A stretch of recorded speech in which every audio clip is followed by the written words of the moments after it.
everyone! Welcome po muli sa ating YouTube channel. For today's video ay gagawa tayo ng pistachio cream cake. Ayan, simplihan lang natin ngayon. Hindi na rin natin kakailanganin ng katayfi dito, kaya sa mga nahihirapan dyan maghanap ng ingredients para gumawa ng trending na pistachio cake, eto na lang ang gawin natin guys, mas madaling sundan at masarap, kaya wag na nating patatagalin yan. Tara, umpisahan na po natin. Ang una nating gagawin ay yung ating unang layer na fluffy chiffon cake. Ayan, dito sa ating bowl, pinaghalo ko lang yung ating warm milk at saka yung ating oil. I-mix lang natin ito, din ilagay na rin natin yung ating dry ingredients, yung ating cake flour, at naglagay ako dito ng konting baking powder, basta 1/8 teaspoon lang. Then i-mix lang natin ito hanggang sa magiging smooth na siya at tulad na tayong nakikitang nakadikit na mga dry flour dito sa gilid ng ating mixing bowl. Then next naman natin ilalagay yung ating egg yolks. Ayan, kailangan yung egg natin ay naka room temperature siya bago po natin gamitin. Ayan, isa-isa lang yung paglagay natin, tapos count lang tayo ng mga 20 seconds bago natin ilagay yung susunod na egg yolk. Then ulit-ulitin lang natin itong proseso na to guys hanggang sa malagay na natin lahat ng ating egg yolk. Then ayan, kapag smooth na siya, ilagay na rin natin yung ating vanilla. Then set aside lang muna natin ito. Ang next naman natin gagawin ay yung ating meringue or yung ating meringue. Dito sa ating bowl, ilagay na natin yung ating egg whites. Then naglagay ako dito ng lemon juice, o kung wala kayong lemon juice, pwede kayong maglagay ng white vinegar. Then naglagay din ako dito ng konting salt. Then, kapag foamy na siya, ilagay na natin pa konti-konti yung ating white sugar. Halos same procedure lang naman ito doon sa mga una nating video na kapag gumagawa tayo ng mga chiffon cake. Ang pinagkaiba lang naman ito doon sa paghalo natin una ng ating flour at saka ng ating milk at oil. Kasi makikita nyo mamaya yung magiging texture niya kapag ito yung procedure yung gagawin natin. Mas pino yung texture ng ating cake at hindi rin siya masyadong macrumbs. Ito naman yung palatandaan nga ready na yung ating meringue kapag inangat nyo yung inyong beater. Ayan, nakikita nyo yung dulo ng inyong meringue, naka-bend siya. Hindi siya yung tayong-tayo. Huwag natin siyang i-overmix na yung nakatayo or stiff fix kasi para hindi mag-crack yung ibabaw ng ating cake. Kumuha lang ako ng maliit na portion ng ating meringue, then finold ko siya dito sa ating butter mixture para hindi mabigat yung pag-mix natin mamaya kapag ito-transfer na natin siya dun sa ating meringue. Then ayan, continue lang yung pag-mix natin. Cut and fold method lang din yung gagamitin natin para hindi po natin deflate yung na-create natin na air dito sa ating meringue. Tandaan po natin kasi konti lang yung baking powder na nilagay natin dito, so kailangan sakto yung pagbit natin or tama yung pagbit natin ng ating meringue kasi yun yung magpapaalsa dito sa ating cake. Yung iba hindi talaga naglalagay ng baking powder, ako naglagay ako ng konti lang. Then ita-transfer na natin siya ngayon dito sa ating baking pan. Ayan, i-check ko mamaya yung size nito guys. Ilagay ko na lang sa screen. 8x12 pala yung size ng baking pan na ginamit natin dito. Steam bake pala yung gagawin natin ngayon. Ayan, naglagay ko ng hot water dito sa ilalim. Pwede rin yung direkta na yung inyong baking pan doon sa pinaka-tray na may tubig. Pero ako dito ko siya sa ibabaw nilagay. Ayan, din i-bake na natin ito sa ating naka-preheat na oven ng 170 degrees Celsius ng 40 to 45 minutes. Depende po sa ating oven. Basta tusukin natin yung ating cake ng toothpick.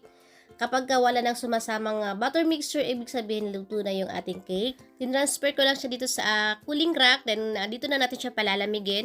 Itong ganitong procedure guys, yung pag-steam natin ng ating cake, ito tumutulong siya para hindi masyadong makramps yung ating cake kasi nga i-slice natin siya at ilagay natin siya mamaya sa tubs. At saka nakikita nyo guys, mas pino yung texture nito compare do sa mga regular chiffon cake na hindi naka-steam bake at hindi ganun yung procedure yung pag-mix natin.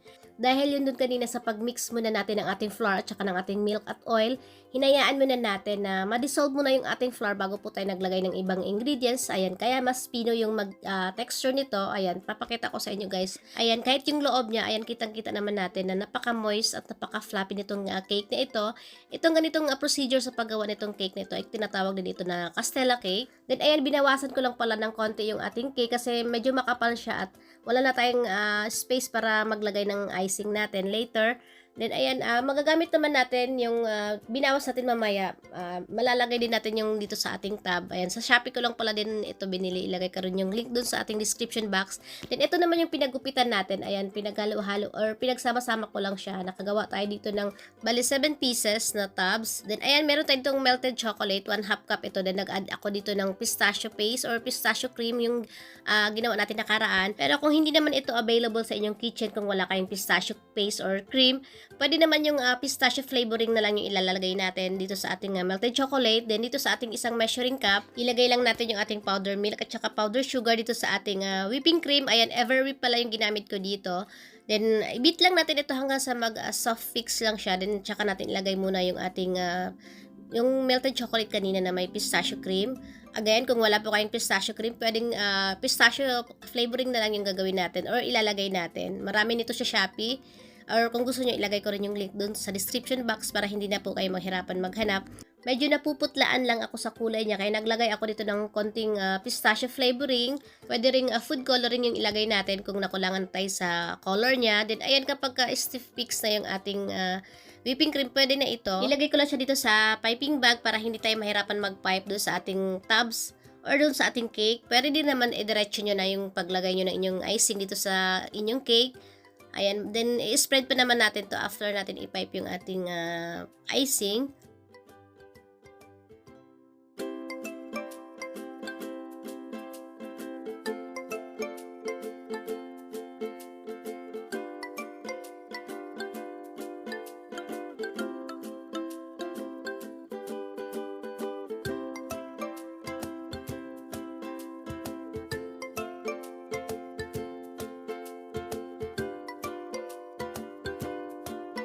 Then ulitin lang natin itong proseso na ito dito sa ating natira pang mga cakes. Lalagyan lang din natin siya ng icing. Ayan, 8 tubs pala yung nagawa natin dito kanina guys. Nagkamali ako 7 kasi yung nasabi ko kanina. Ayan, bali 8 piraso lahat yung nagawa natin. Then ilagay lang muna natin ito sa chiller ng saglit lang para mag-set lang yung ating cream kasi medyo mainit na dito sa aking area ngayon. Then ito naman yung ganache na ginawa natin nakaraan dun sa pang-drip natin ng ating viral na pistachio crunch cake. Ito yung pinaka-sauce niya sa ibabaw. Pero ito ay optional lang guys. Pwede kayong gumamit ng melted white chocolate na lang. Din lagyan nyo siya ng pistachio flavoring. Tsaka nyo siya is-drizzle dito sa sunod sa ating whipping cream na layer. Then dito nag-bit pa ako ng 1 1/2 cup na whipping cream na plain lang. Itong white na ito. Ito yung pinang-pipe natin sa pinaka-last layer. Ayan. Again, kung wala po kayong pistachio paste or pistachio cream, basta meron lang kayong pistachio flavoring, pwede na yun guys. Pwede nyo siyang ihalo na sa inyong whipping cream at sa melted chocolate. Ayan, meron na kayong pistachio cake in tubs. Then lagyan nyo lang siya ng konting nuts sa ibabaw. Pwede rin pala natin tawagin ito guys ng pistachio dream cake. Ayan, na nasa tub. Agad lang ako ng pistachio nuts sa ibabaw. Ayan, ginrind ko muna siya para maging pino siya. Then gumamit ako dito ng maliit na strainer para i-dust yung pistachio nuts natin. Pero pwede rin naman yung chopped nuts or naka-chop na yung pistachio nuts natin sa ibabaw para kitang-kita siya. Then ito na yung ating pistachio cream cake. Ilagay lang muna natin ito sa chiller bago natin siya i-serve kasi para masarap siyang kainin guys kapag malamig siya. At saka yung storage talaga nito dapat naka-chiller siya kasi more on whipping cream yung nilagay natin na icing sa kanya.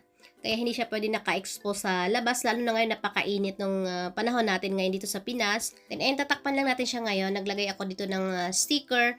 Ayan, para pwede natin siyang ipangbenta agad. Ito guys, na sold out agad ito. Kasi nung pinost siya sa FB page, ayan, ang daming nag-message agad. Kaya yung isang tab lang yung natikman namin dito. Kaya hinahanap po ng mga kids ko. Sabi ko, gagawa na lang kami ulit. Mas madali itong ibenta itong mga nakatab cakes kasi parang budget friendly yung size niya. Binenta ko pala ito guys ng 180 pesos kada isang tabs. Or kahit hanggang 160 pesos kasi hindi naman ganun kamahal yung icing na ginamit natin dito.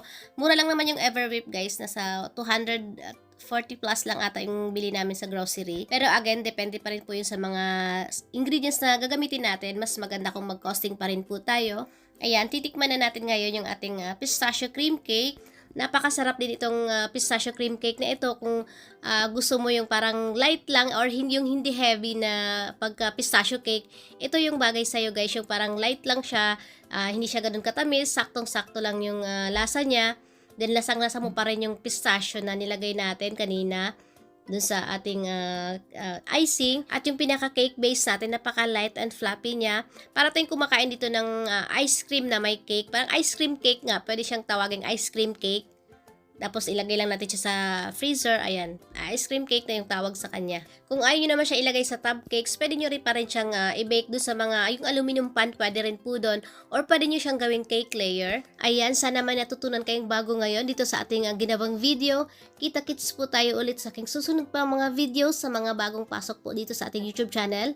Please do like, share, and subscribe po para updated po kayo palagi dito sa ating mga videos na i-upload. Maraming salamat po sa inyong panonood. Mag-iingat po tayo palagi.